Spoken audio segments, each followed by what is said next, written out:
Xuanzang, a well-known Chinese monk, was on his way to India to collect sacred texts. Along the way, he stumbled upon a secluded hut surrounded by a mysterious purple mist.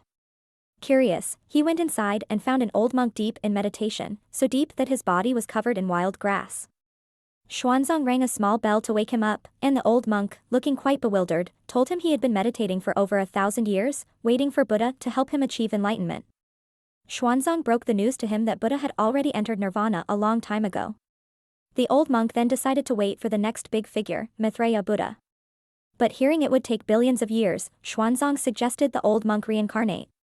Agreeing, the old monk chose to come back as a crown prince to help spread Buddhist teachings once Xuanzang returned.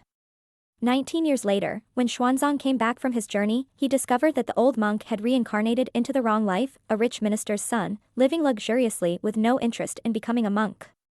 The old monk refused to give up his current life unless he could bring his treasures, wine, and women with him to the monastery. As crazy as it sounded, Xuanzang agreed, and they set off with 3 carts full of treasures, causing quite a stir.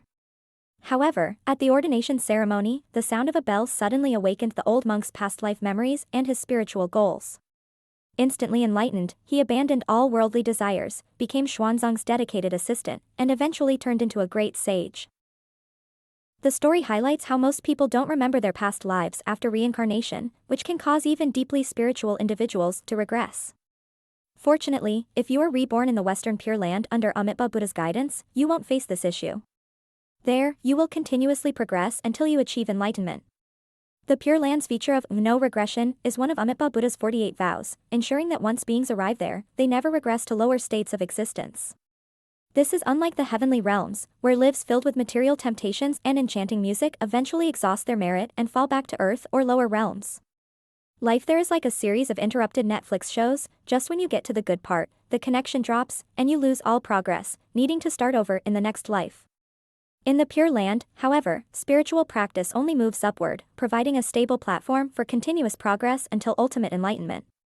In summary, Pure Land practice is not just about where you go after death, it's about continuing and deepening your spiritual practice in an environment where you can't regress, moving towards ultimate enlightenment. This commitment to stability and continuous progress is why Pure Land Buddhism attracts so many followers. It's like playing a game where you can only level up, never down, all the way to beating the final boss, becoming a Buddha. So, if you like the idea of a life where you only move forward and never back, the Pure Land might be just what you need. There, you can advance without distractions, reaching the peak of your spiritual journey. Simply put, it's a guaranteed fast track to spiritual progress.